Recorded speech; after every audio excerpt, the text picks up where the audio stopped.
Greetings and salutations, and welcome to Behind the Syndicate, Episode 3. Thank you all so much for watching. Greatly appreciated. My name is RJ. I'll be your co host, and I am joined by also the head coach of your soon to be COFL champions, Texas Syndicate. He is Coach James Champagne.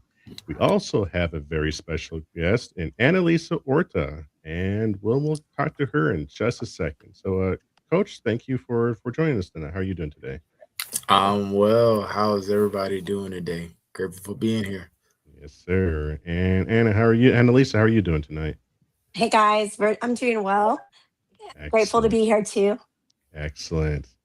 All right. So Annalisa, what inspired you to turn your family's 50-year-old homemade brittle recipe into Rosella's Gold Crunch?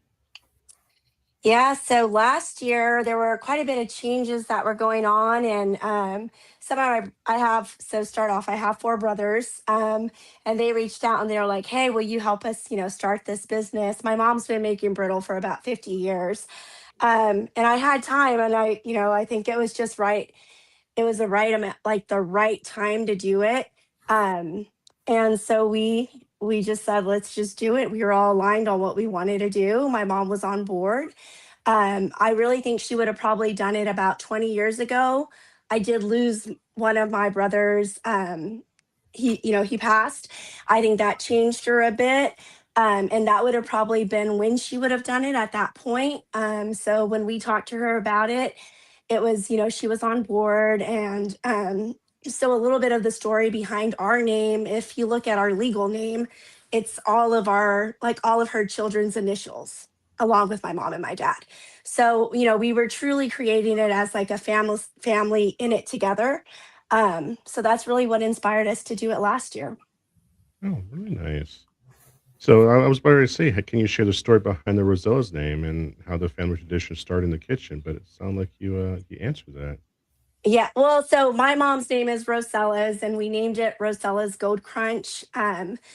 So she started making brittle back.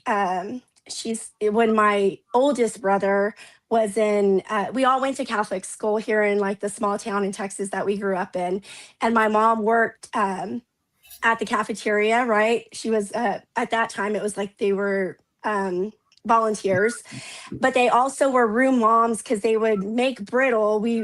So Floresville, Texas is the peanut capital of Texas. You know how every city has their Mhm. thing, right? So she would make brittle, and all the other women in the community would make brittle, and they would sell it at the annual peanut festival to raise money for the classrooms and just for the private school or the Catholic school. So that's how she got introduced to making it. Her recipe is way different now, and her whole process than what she learned. Back then it was like you poured it, you broke it, and did all these things. So she's refined it, but that kind of then. So we joke with her, and we're like, okay, so you took this recipe from the church, like it's as a joke, but it's really kind of what I don't think she really knew what brittle was until she learned to make it from some of the other moms in that community. Nice, nice. So how did the original recipe evolve from her homemade version to the gourmet peanut, To the pecan, almond, and I even heard you had a jalapeno variety. We do, and we have. I think the Texas Syndicate team. You guys will taste a flavor we're playing with, which is like a pecan habanero. Ooh, Um, so we'll have samples at Foodie Land in Austin for you guys to test and let us know if that's a go. And we're also doing another, kitchen like test kitchen, a market research in California to see if that's going to be the next flavor that we release. Mhm. But what we did was, so she grew up right making peanut brittle. Like I said, we were the peanut capital of Texas. She would then be asked to make pecans. So peanut and pecan they're pretty common down here on what what is being made. But once we expanded, and I mean, obviously I come back and forth between Texas and California, that's when we started to really introduce like the walnut. The walnut is California's pecan, Hmm. and the almond, right? And what makes the almond and the walnut a little gourmet is we do get to source our nuts from local growers out in Chico, California. And so they ship, if any of the growers that will sell direct to us, we do purchase, and we support other small businesses. So the walnuts and almonds come from Chico. The peanuts come from Helotes, Picosos down in Helotes, Texas. Pecans, we've tried to source as much as we can from Texas, but sometimes we do end up getting them from Georgia. Okay. So that's kind of how we've expanded our assortment of brittles.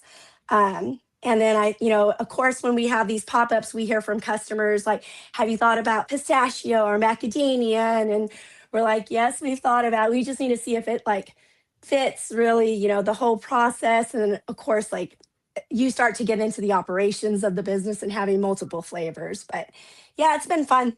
So that's kind of how we've elaborated to the flavors we do have now. Okay. So, which flavor is your personal favorite? You know, I do like it, just depends on what mood I'm in, because the brittle itself is very similar. It's just really kind of like what's your favorite nut. Hmm. I really like the almond. I like to crunch it up, add it to my vanilla yogurt or my ice cream as a topping. And then if I go to like the Dodger game or any of I'll take the classic peanut. And I could have that with like a cocktail. So it just really kind of depends on what I'm having it with.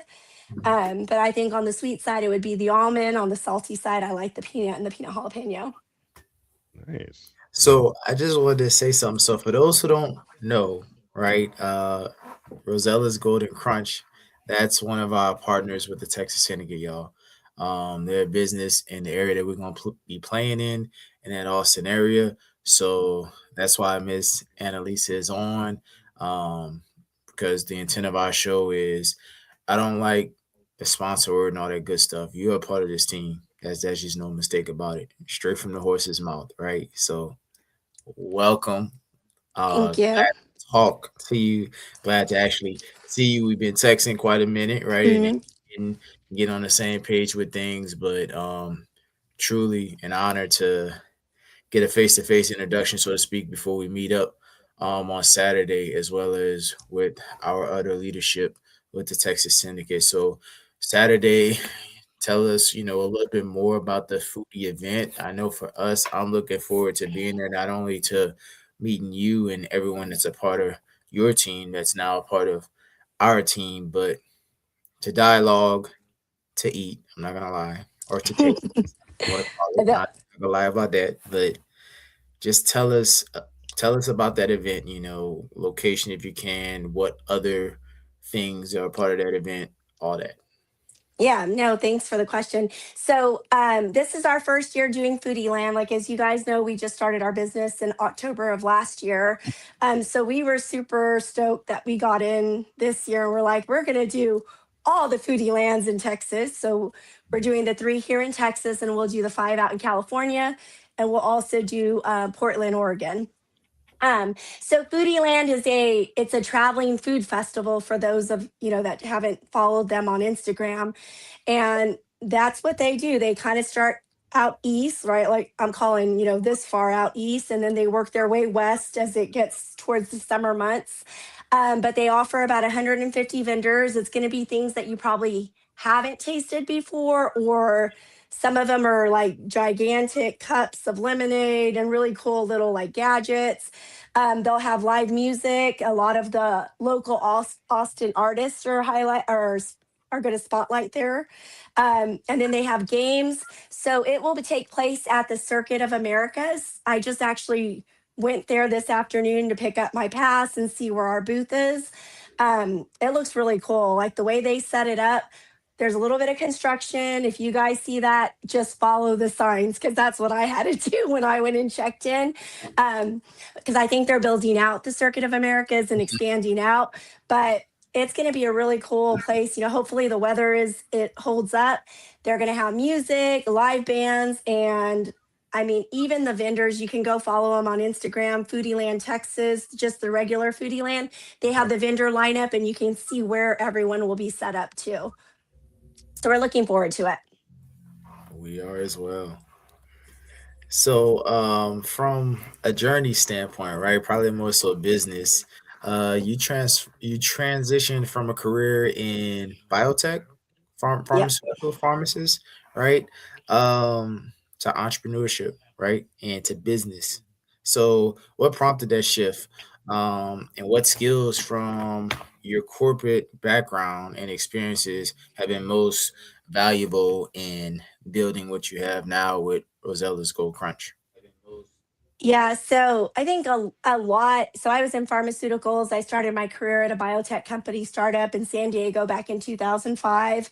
Um, a lot of what I don't know if anybody's ever really worked, like if you've worked for a startup, and like it's the same thing like what you guys are building at Texas Syndicate, right? Like it's hands on the ground, everybody pitches in because you're working towards one common goal as a team. That's what a startup does, right? And you believe in your product or whatever it is that you're offering out. So I worked, in the startup industry for about 7 years until we got our first product launch. Best job ever. Like small team, but very agile. Learned a lot, and I think that was the blessing with doing that is I wore a bunch of different hats. It didn't matter your title. It was like roll up your sleeves, let's dig in it. And it was also the mentality, right? Of no question's a dumb question. Just ask, we'll brainstorm, we'll work it together. And I think those are a lot of the same skill sets that transfer on to when you go into being an entrepreneur, because there's going to be a lot of things you just don't know, right? Mhm. Um, and I think getting comfortable with being like, I don't have to be the smartest one in the room, but creating room for everyone else in the room that they feel comfortable to be able to shoot out their ideas, to speak, no judgment. I think that's when you can really build something special and build a team. So going back to your question of what happened last year, if you've ever worked in pharmaceuticals, you know that, I mean, any industry, there's always change. Yes. The company I was working for was going through like a reorg, and we kind of had choices like, do you want to stay or apply for, those personal decisions? If you want to stay, apply for another role, or Mhm. go on and move on. I was just at a point in my life where it was like, you know what, I'm going to take a different chance. Let me just see what's out there. And I wasn't really quite sure, because this happened like in May of last year, that I would have not told you then that I was going to be an entrepreneur, because I was just like, oh, well, maybe it's just, let's just see what else is out, right? Mhm. So then, like I said, in the summer, my brothers were out visiting me in California, and then that's when they approached me to, start the business. Right. Um, and so that was what, really prompted me to go more the entrepreneurial route. But what I would say is everything I learned over those 23 years in corporate, right? I started my career in finance. I have my CPA license. I followed that ladder path for a while. Then I transitioned over to commercial, into like sales and marketing side and operations. All of that is just exposure to just seeing how decisions are made. What questions do you ask? And who do you need to, like, if you don't know the answer, who do you need to get with, right? Like who knows the answer, who can connect you to a person that will know the answer and help you get a Yeah. solution. So I think those are really the skills and networking. Like you learn right away, you don't burn bridges in any industry. Right. Don't take it personal, right? Be respectful. You'll find people that if they're not matching your energy, or you're like, hey, this person's just out for themselves, then don't give them all of you. That's the way I Mhm. see it, is like, I'm going to work professionally with you, but you're not going to get anything extra. So I think those are kind of the skills that I would say, like for anybody who's either entering into the business world or even considering going to entrepreneurs, is like network, build a team, and ask questions. Just be curious. You said a lot of great quality Mm. things, right? So for me, I never worked up in a startup business. I do have an LLC with my business that I have called Champ Mentality. It's based in the industry of performance training. So when I'm not coaching on the football field, I'm a performance coach. I actually work for a D1 training company, right? But I feel a lot of things you said I can relate to, because I started coaching 2021. I started coaching in 2018, 2019, but my first school level job in the school system was 2021. It was a startup charter school. And You had to get in where you fit in. Lottie dottie, everybody. Get your hands dirty. Um, Started off as a school receptionist. Ended up coaching. I was supposed to coach softball, but then that didn't happen. Then I had a little flag football team for fifth graders.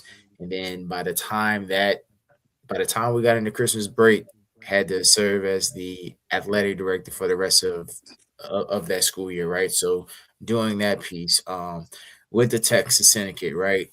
Startup team in a league that's revamped. Prior to Texas Syndicate, I had a different coaching stint where I was with a transitional team or a merger team, and we had to turn some negatives into positives or look at the other side of the coin. So a lot of that combat experience, so to speak, not physical contact, but just that mental toughness, dialoguing, knowing how to make a team, sustain a team, all that good stuff. Don't come to you with a problem, come to you with a solution. Um, Hmm. Les Brown says, right? Les Brown, motivational speaker. If you're the smartest person in the room, you need to find another room. However, on the other side of that, you don't want to be timid as well, but you make yourself an open door policy without having to say it to the people that you work with, if that makes sense. Hmm. Relate to a lot of what Yeah. you say. No, I think it does. And I think, I always crack when there was like, we got to create a culture. I'm like, guys, we can't create a culture slide deck. Like it creates It's itself body. based off the environment that we create for them, right? Like they need to feel part of the team and they believe in what we're trying to do. Mm-hmm. Yes, ma'am. I agree.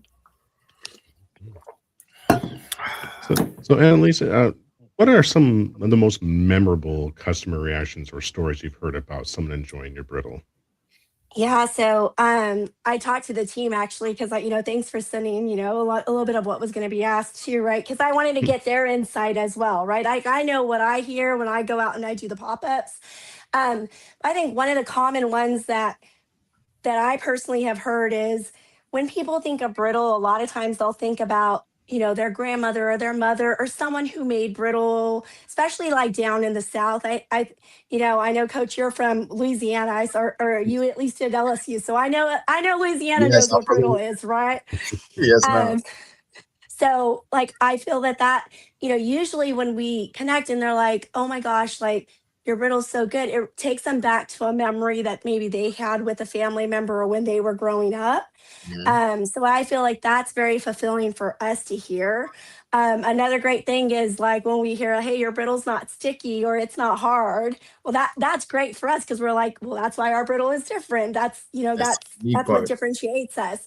But I Mm-hmm. think from a customer standpoint, I asked the team, like everyone will tell you, hands down, their favorite thing is doing the pop ups. Like we were in the kitchen today and we do our job, and the kitchen is a process and we're getting everything done. But they're like, the pop ups is when you get to interact with the customers and you get to see their reaction and they share a story. Like that's the part that I think just makes everyone feel good.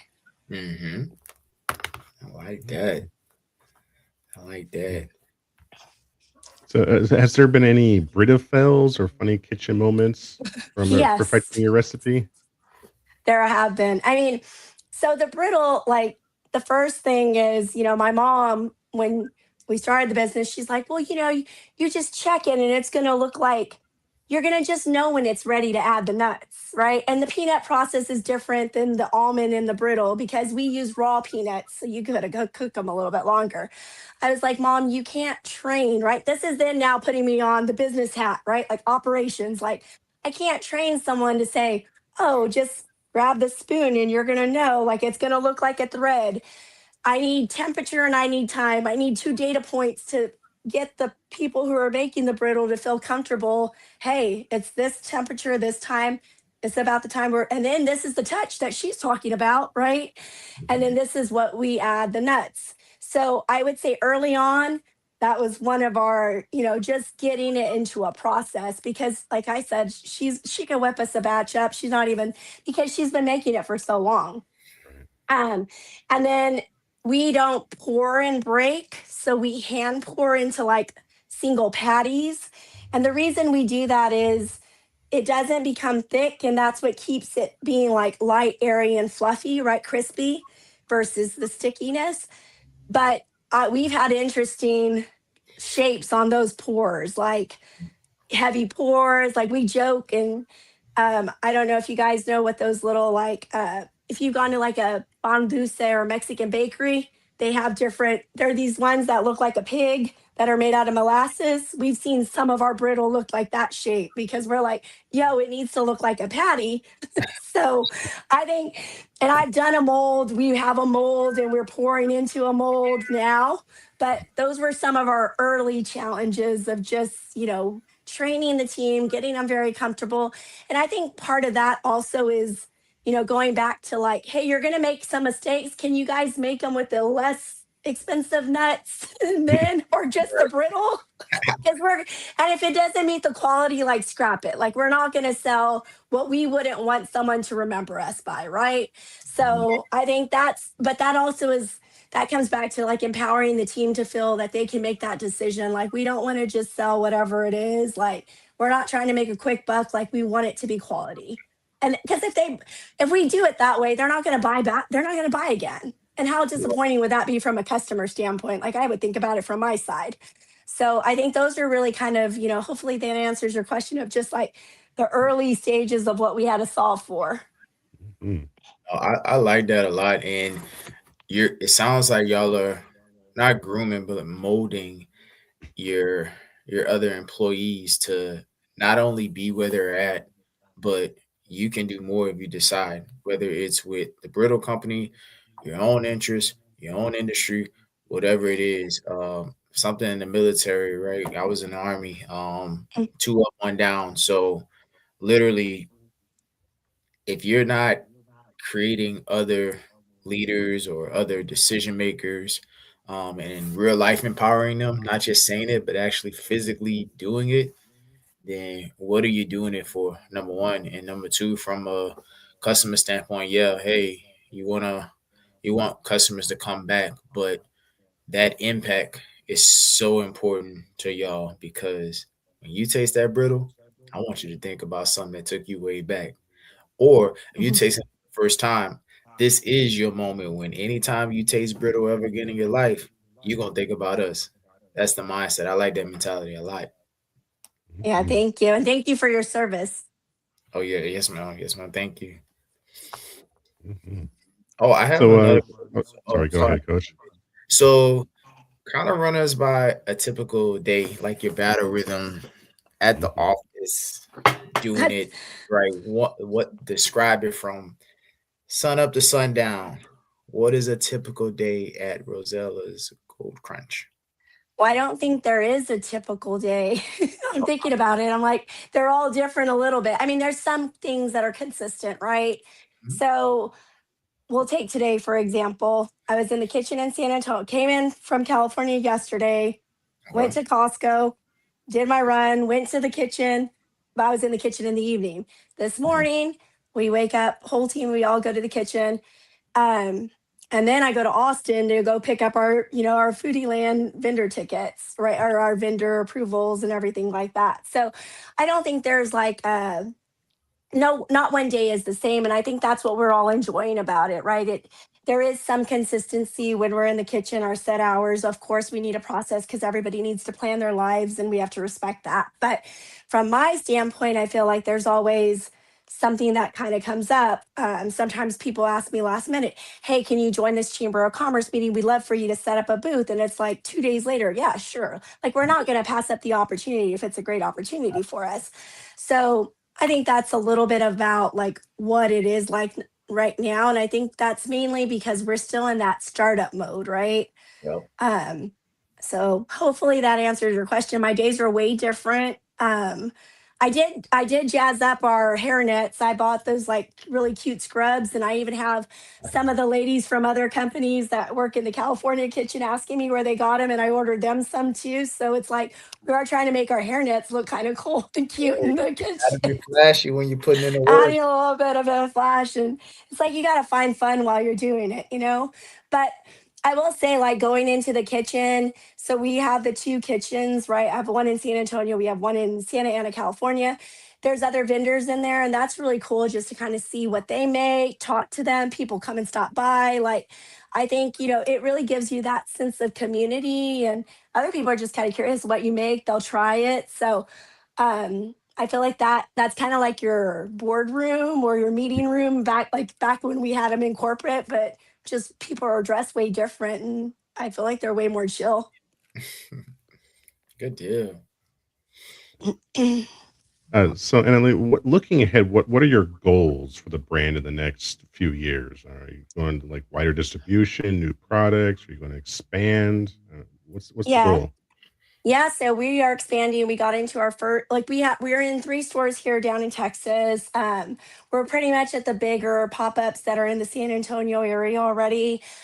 California, we got all our approvals in January, starting to build out the California market. We've been all around, I've been all around like SoCal, LA, San Diego, Orange County, or where I'm at. So our plan is really to continue to expand. We will do pop-ups probably for the next 2 years, right? Because that gets us right in front of the customer where we know what we have. We can provide those type of insights, pivot very quickly. I think it's important for us to be agile and be able to do that now while we're in this mode. I did attend with 2 of my brothers in August of last year because we hand make our brittle. Everything is still done by humans, not machines, right? But at least it gave me a good sense. We went to a big packaging expo in Vegas. And if you've done any conference in Vegas, Vegas does them big, right? There's everybody in under the sun that's there on the vendor side. I think doing that early helped me understand who are the vendors if we do start to go towards some process and machines that I need to know, then I need to go visit their site. And how much capital do I need to raise to be able to invest in that equipment? And I think that helped me as well because they haven't really done brittle, right? They've done, gummies, like gummies, all, gummy bears, all different types of things, the gelatin type of pores, but brittle's a little bit more. I mean, the heat and how quick it needs to pour is something that like they were excited to try to solve for, right? Because they're also engineers and they are like, oh, this sounds like a cool project. We would love to work on that. And I was like, that's a vendor I would like to work with because they're curious, they want to be innovative and they want to solve my problem. So I think, we will end up saving the capital to build to where we can be more productive. And I think once we have those type of machines, then we can scale towards like Costco. And I do have a meeting next week with the first in Texas, HEB's finest or Texas finest next week. But we're doing like small local regional markets now. The goal is for us to be able to scale larger. We just need to kind of get all our ducks in a row, meet those people of what we need to do over the next 2 years. Good deal. I have another question. So, what's the most memorable customer reaction or story that you heard from someone that enjoyed the brittle? Yeah, I would say it's definitely when it triggers. Like we did a pop up in the Dallas area, and it was Super Bowl weekend, and a lady came by and she had said like it just gave her a really good like memory of her grandfather having brittle, and she ended up buying it just. I think it's really when we hear those stories of the connection of what it could mean to another customer if they've had that interaction. And I think that's really what has helped. Now, that's more for someone who's been familiar or they had a recollection of it, right? Mhm. I think when it's someone who doesn't even know what brittle is, we get that question a lot too. And they're like, oh, is it this? Is it that? And then they taste it and they're like, oh yeah, okay. Like they complain some candy on Squid Games. I don't need, I did watch Squid Games, but I think that just must have passed over. Like it went over my head on that one. I didn't pick up it was a candy. But I think that's also helpful too, is like, how do you describe brittle to a different demographic, right? Mhm. Of someone who doesn't know it or what it is. So yeah, those have really been, I think the most memorable one would definitely be when we hear from customers that it triggers a memory of their childhood or just something that brings a memory back to them. Good deal. Nice. Nice. Well, for those who are interested in Rosella's uh, wonderful product, there is a QR code in the top screen where you can just go ahead and scan that and take it right to the website. Annalisa, do you have any other ways that people can get in contact with you if they want more information about your delicious brittle? Yeah, you can follow us on Instagram at Rosella's Gold Crunch. We usually post where we're going to be at any of the events, and if you guys are interested, just message us if you want to be one of the. So we're going to do it like real market research, right? When we say, "Hey, what's going to be the new release or one of the new favorites of what we do?" So that's where I think message us on Instagram. We'll send you guys some samples. Give us your honest feedback because we always love to hear what everybody says about our product and how we can improve it. Excellent. Do you have any other more questions, Coach? No, I don't. I'm looking forward to meeting you, ma'am, and Mhm. meeting your entire team and just being in that type of environment. Not only this weekend, but going forward along this journey. So thank you for your time here. Really Yes, appreciate it.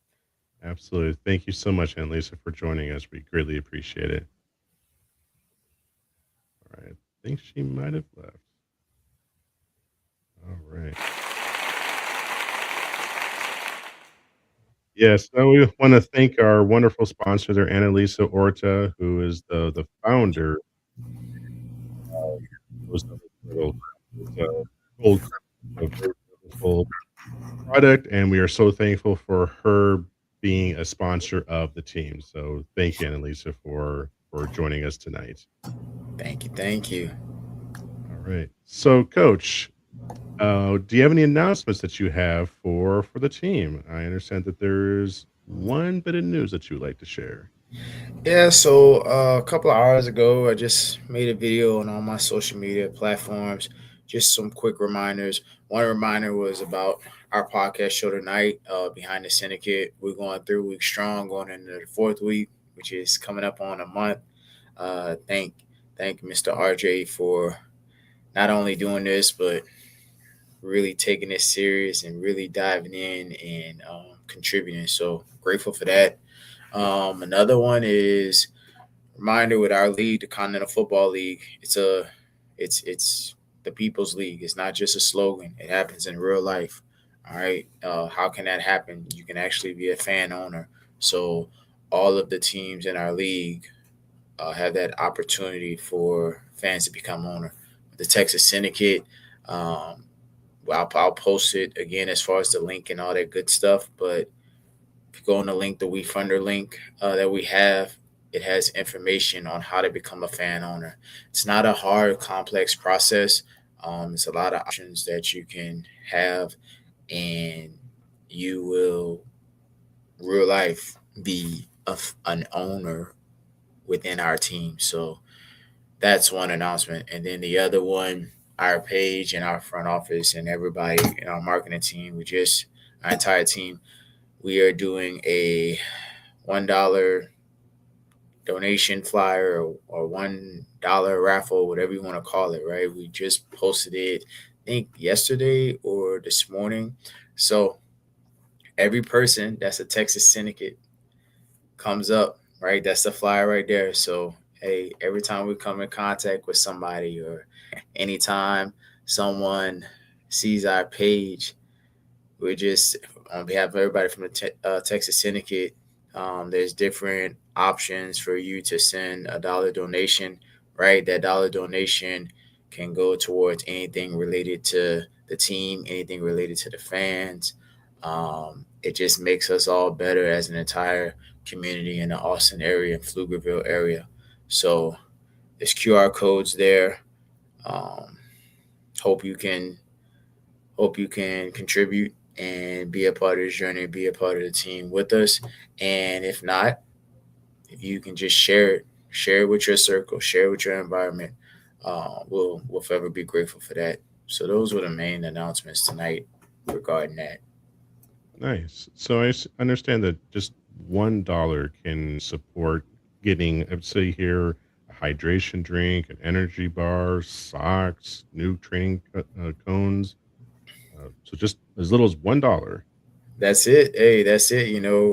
Every dollar counts, but also too, every conversation counts as well. So that conversation, dollar happens, cool, but also getting intact with our team pages on social media, our team website, finding out about our team, finding out about the Continental Football League, finding out about our intent for doing this league in the first place. Um, that's how I look at it, and that's how we're approaching it. So, yes, sir. Nice. That is outstanding. So, what's the? I know we still have a couple weeks before the season starts, but what's on the horizon, Coach? The next couple weeks. So I mean, we're about less than 45 days out. Some of us will be at the foodie event this upcoming Saturday. That's an event. We're gonna try and knock out another event or so before April ends. Prepping for report date for all the guys and all the staff members for that mid part of May. Our coaching staff has done an outstanding job on prepping themselves and prepping our players as best as possible for our expectation, for concepts, for checking on their morale, checking on just how they doing, um, workouts, all that stuff. Even though we've been virtual, I feel like we have built a solid battle rhythm since that third week of February, really from that first week of March up until now. It's been a solid battle rhythm. You're going to see announcements and flyers on new players that we've signed. Um, we are we're doing what we need to do from a roster standpoint and making sure we're in compliance, but also making sure we are prepared well before our report date of May 15th with players. So shout out to our front office for doing that. We're really getting those players signed. We're getting those players acclimated to our coaches, getting those players acclimated into our meetings, um, the information that they need from a football standpoint on the field, right? But also um, having personal dialogue with them as well on just a normal day-to-day basis and making sure that all their ducks are in a row with travel, transportation, um, anything back home that they need to tend to. So we really just been locked in on that, really adding to our roster and getting those guys chemistry with the guys that have been apart. So that's really been, without going too much in detail. Right. Shout out to the entire coaching staff, from the coordinators to all the coaches on all three sides of the football, and the players, and even with the players, right? They're doing their thing too. They are starting to initiate dialogue in our group chats and things of that nature, and on our meetings. So it goes hand in hand. Yes, sir. Yes, sir. Any type of special fan events coming up that people should be made aware of? I do know when we report that May 15th area, Miss Heidi will probably put out.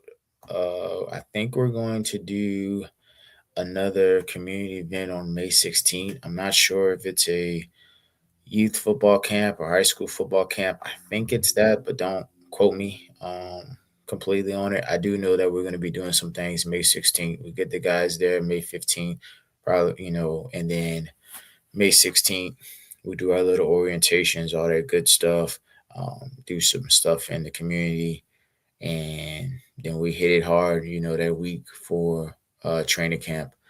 While hitting it hard during the week of training camp, our players are also going to be doing their thing with um, financial literacy representatives and mental skill coach, Coach Kitchen as well. Roger Kitchen will be doing that with them. And hey, everybody's on ground then come May 15th. So at least a more planned opportunities to do things in the community, but also the way I like it, organic opportunities to be within the community, as simple as walking through Walmart, walking through a public park, walking in a parking lot, whatever, right? So that's what we have on deck as of right now. But since April just started, excuse me, we're gonna push for something to pop off that third or fourth week of April. Just Okay. not sure what area quite yet. Well, I'm sure people can just keep tabs on all their social medias Hmm. for the syndicate, Twitter and Instagram, Facebook, all that for all updates and the schedules. For training camp, would that be open to the public for fans to watch? It will be. So our training camp week that'll be in practice in general, right? That'll be Mhm. open for the community to watch. We'll be at Pflugerville High School. That's where we'll do our training camp at. That's where we'll do our practices at as well. It'll be in the evening time, so 6 o'clock start time. You get there after 6. You're able to witness how we do things, interact with the players, interact with staff, whatever the case may be. Take pictures, autographs, just memories in general. What I'll start doing as well too is getting seeing if we can plan. I don't like to use the word plan, but seeing what else can happen while we're there with those fans. If we can do tour around the stadium or tour around the field or things like that. So we're gonna get up and going with that. I do know the front office has been in talks about us possibly doing meet and greets as well. So those have been in talks as recent as last week and early this week. So be on the lookout for meet and greets at those specific locations that we'll have in April. Just a matter of getting the 5 W's for that. Nice, nice, outstanding. Is there anything else that you want to talk about, Coach? No, just hey, we're looking forward to May 15th, but we're also looking forward to that entire journey. Just for Mhm. everybody that's watching, right? Our Continental Football League, it is designed for players and coaches to come together for a common mission, as well as the front office and all key essential personnel in a community that wants to cheer on something, wants to be involved in something, that wants to be aware of something. We just want to be an example for kids, adults, people, whoever lay their eyes on us. Um, we want to be an example to them while doing something that we love through football, right? Uh, the players, right? They'll have an opportunity to show and demonstrate them executing concepts and football functions for the first 3 quarters, NFL style rules. And then in the Mhm. fourth quarter, we will execute concepts where the players will execute concepts and adapting and adjusting based off of CFL type rules in the fourth quarter. For those who are not aware, CFL is the Canadian Football League, right? So um, it's one thing to create playing opportunities just for guys to have film, right? But when you are modeling on that film or for those games and situations, the actual rules that we're trying to get you pushed to or that you're pushing yourself to, that's the first time I've been a part of a league, at least in my career thus far, where we're actually modeling the rules now that they will execute when they get scouted or picked up or looked at on the CFL. Yes, Mhm. NFL and UFL are still an option for our players, but we're also adding that CFL Canadian Football League rules as well. So that way it's 3 options rather than 2 options for Mhm. everybody that's a part of our Mhm. organization and everybody that's a part of our entire league. So all 8 teams are in deck, are intact. They're doing their things. They're prepping. We're prepping. We have our preseason opponent scheduled, right? So May 23rd, play the Arkansas Nighthawks. All right. And we will Mm. be playing it at home. Okay. We will be playing it at Pflugerville ISD. So, yes, week 1, we have May 30th, the Toros, but we got our preseason game as well. That was announced on our social media page earlier this week, but I want to hear it from the horse's mouth. When I tell you, Mr. RJ, we just putting our head down and working and controlling what we can control and targeting 1 or 2 items at a time. Then we move on to the next one, right? When we get there. Nice, outstanding. So the Arkansas Nighthawks is our preseason opponent, huh? Mhm. Wow. That Right. is, I see they're competing in the Gridiron Developmental Football League. Yes, and that's a good league. That is a good league. So my prior stint where I was at prior to Texas Syndicate, I was with the Huntsville Rockets in that league in Alabama. So uh, that's a good league. That is, make no mistake about it. So they'll be a quality opponent. It'll be great reps, great chess match. Looking forward to the opportunity.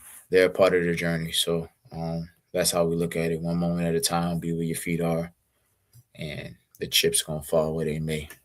So Hmm. And I know the purpose of the preseason is possibly looking at expansion, maybe bringing some of these teams in into the COFL for next season. So correct. Yes. Yep. this, So we have our 8 now, right? But preseason intent is for all the teams in our league get a quality preseason opponent, obviously, right? But mhm, want to build relationships as well. Yes, you want to compete and dominate in the heat of battle, and overcome adversity and adapt and adjust. But you also want to build those relationships to where we not only sustain what we have, but we're adding the right situations. Sometimes when you add, you don't have to add a lot. You just have to add the right situation. So, hopefully, Arkansas Nighthawks enjoys their experience, in the Continental Football League, and you never know, might end up getting a couple of teams or so to where we have 3 divisions instead of 2 divisions. So mhm. we All shall right. see how the We stars shall align. see. We shall see. Have you heard any words about streaming? I know that we're talking about getting these athletes a chance to get their game on film. Mhm. So I guess part of that would be streaming, Yes. So TV. not too specific, but I do know that Syndicate we have our YouTube page, right? I'm gonna get with the front office on like the specific links and stuff, but we do Mhm, have our own YouTube page, and I do know that our games will be streamed on that YouTube page. It mhm, hasn't been announced to the public quite yet as far as what's the link for that streaming mhm, and things of that nature, but it's going to be streamed from our YouTube page, our games this upcoming season. That allows players to have their film, that allows people to see it live, but also people to mhm, see it that can't be live for that particular moment. It just brings awareness to our entire league, not only to Pflugerville, not only to Austin, not only to Texas, not only to the 8 cities in areas for our league, but anybody that comes in contact. YouTube is so influential to where you type in one word in YouTube and you can really see so much based off of the mhm, topic, the category that you want. So um, we might touch somebody, man. We might touch somebody that wants an opportunity, whether they're in their 20s, whether they're in their teens, whether they're a little young person, player, front office person, owner, mhm. whoever. You never Yeah, know. absolutely. And the good thing about the CUFL and the Texas Syndicate in particular is not only is this given a chance for players, Mhm. but this is also an opportunity for other people. Like, Yes. no, right? So You're. not to cut you off, but yes, Yeah. right. So our we're in the process of potentially getting interns, syndicate interns to be a part of us, right? But the interns can be coaches. The interns can be um, media, Mhm, videographer, photographer, um, athletic training, things of that nature. So, still working the specific details and the way they want to announce it and navigate it, but it's going to be all hands on deck. And when I tell you, hearing it straight from the horse's mouth, they're going to be a part of the squad. I know what it's like to be an intern. I was an intern in 2022 as a strength coach for UCLA's football team in the summer. So that strength strength and conditioning coaching staff, they didn't treat us as such as interns. They really, yeah, we picked up and loaded the equipment, but we were actually coaching the classes. We were a lot of hands on deck with the injury players or the players that were that had to have modified workouts, sitting in the back row of the admin meetings or the coaching staff meetings that were mixed with the key essential personnel for the football side of the house. So we're gonna figure out the numbers that we're allotted in the particular jobs that we want to target. So that's an opportunity, right? And that opportunity can be open because, especially in the summertime, some high schoolers, right? Some high schoolers Mm-hmm. that are athletic trainers at their high school. Hey, this is an opportunity to get some real reps with um, professional level. Some coaches, right? Some aspiring coaches. Um, Game day operations maybe comes to mind. Mm-hmm. Marketing side of the house. We got a lot of people that are social media savvy and stuff. So it's so many areas that we can target when it comes to provide getting or gaining extra support to where it doesn't have to be just the actual on-field football piece. Fill your Absolutely. void, identify the voids, um, and be the one to say yes to filling that space. That's it. Love it. Love it. All right, Coach. Any closing remarks before we call this tonight? Thanks for being with us and joining us tonight, and joining us the last 3 weeks. Forever grateful for this. We're gonna keep this going. We're gonna keep it going throughout the season as well. As I like to close out anything, just remember, nobody ever told you you matter. You're chosen. You're more than enough. Be the change that you want to see. Change starts with you. Unite the hustle. It's not about me. It's about we. That's the mantra we're gonna have. So that's all I got. Yes, sir. Unite the hustle. All right, gentlemen, we appreciate everybody for watching the show. I thank Coach for joining us, and then also I thank our special guest, Annalisa Orta, for Rosella's Gold Crunch, one of our wonderful sponsors. And we'll see you next week. Until then, let's unite the hustle. Have a Unite good the night. hustle. See y'all.